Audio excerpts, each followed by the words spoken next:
Так, қалай істейміз енді?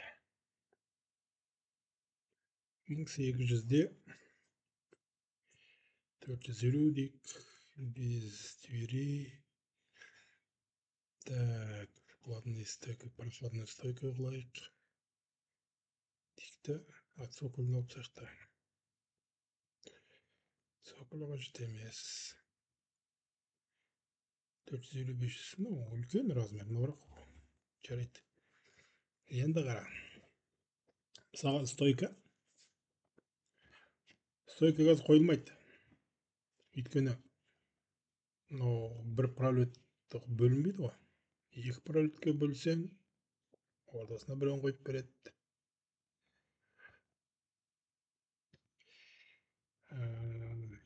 Так, үш пролет қойсақ, екеуін қойып береді. Бұл енді на равный части деп тұр, иә, мысалы. Үлкейтейікші, 2400 деп. Көрме үлкейгенмен, мынау дәл бөлгеннен кейін ол арақашықтығы өзгермейді.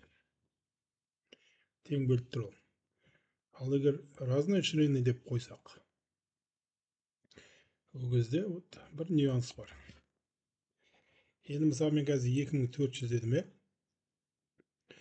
2400 дедім, мысалға екі шетінен 400-400-ден болсын да, ортасы 800. Так, 400-400-ден ортасы 1600 бола ма? 1600 болу керек, иә. Бірақ осы жерде қара. Екінші шетін біз 400-ді жазып отқан жоқпыз ғой. Ағаз қойып жіберейік. 400-400 қойын қойдық, иә. Енді қазір мен мынаны 2800 қылсам,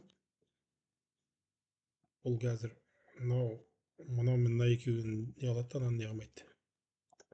Мына 1600 болып қалды, мынау 400 болып қалды. Бізге негізінде мынау 400 болып, екі шет 400 болып, ортасы өзгере бергені керек, иә. Ол үшін не істейміз? Ол үшін мынаны ашамыз. Сөйтеміз де негізі қара. Бірінші сегмент, көрме, 40-қа бөлінді. Екінші сегмент, бұл анау аста формуламен шығып тұрды, 160 болып тұр. Енді біз мынау қазір үшінші сегменттің формуласын 2-ге жазамыз. Просто пока жазамыз, қате болады. Бірден дұрыстап жүрейікші. Қара. Лен X общий ширинадан бірінші сегмент пен үшінші сегментті аламыз деп жазу керек бірден. Сөйту керек та, үшінші сегментке қашты керек. Түсіндің ба? Сонда мына сегменттің алып отырады. Енді қара. Екі сегментті мен қазір қолмен жаза аламын да өзім. Ортада енді содан қалғанын алып отырады.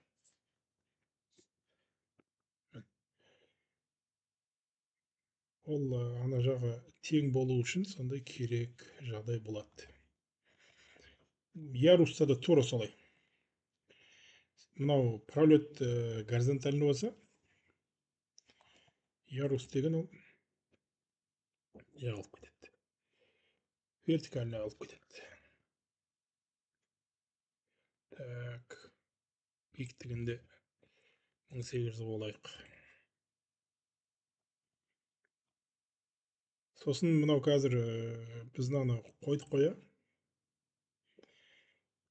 Болды, бұл не қылып жіберді. Так, 400. Ана немен 1800-ге келмей қалды. Сол үшін не алмай тұр. Енді бұл не қылып жібереді? Бағанағы формуламызды өзгертіп жіберді. Өйткені ар жақта программаның формуласы ол анадай қылып есептейді. Каждый әртүрлі ситуацияға есептемейді. Сондықтан қажет нені, то есть мынадан шығып қайтадан оны формуланы жағдай жазып шығу керек болсын. Формула өзгеріп кеткенін ғана көрсете саламын қазір енді. Міне, көрді ме? Енді немен не қылып тұр. Жақсы. Яруста да солай енді. Яруста да үшеу десең, көрді ме, соңғысын көрсетпейді. Мүмкін болашақта осы формуланы сәл не алатын қылып, бір бөлін жасап, бірақ енді оны қазір қажеттілігін көріп тұрған жоқпын, өйткені былай да шешуге болады. Так, енді не түсінікті, иә, мысалға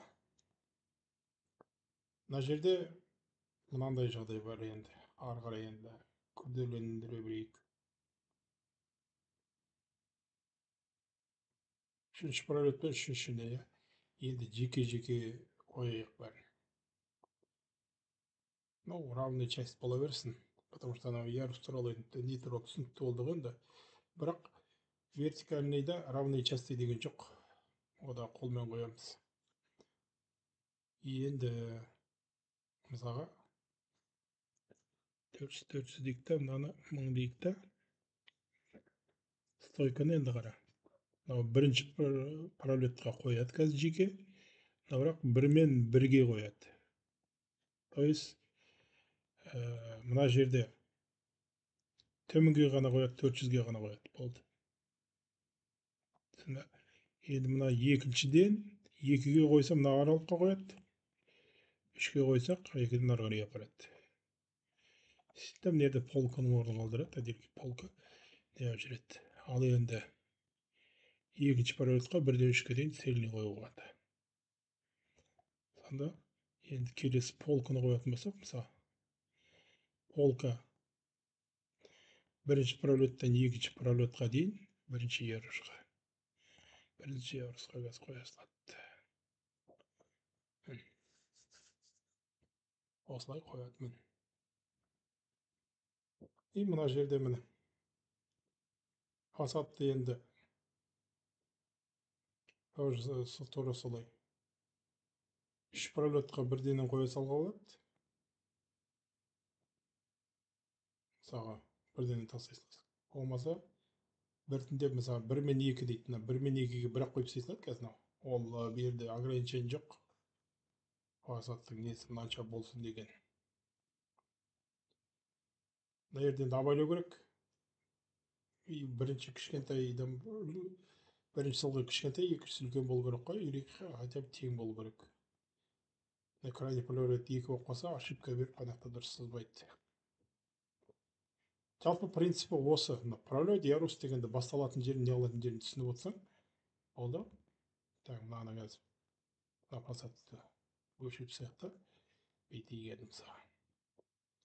Бірінші пролеттен екінші пролетқа дейін и бірінші ярустан деп қоя салайық.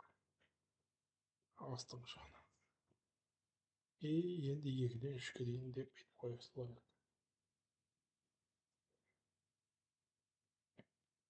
Жоқ. Бітмейді олай. Бүйтіп қояйық та.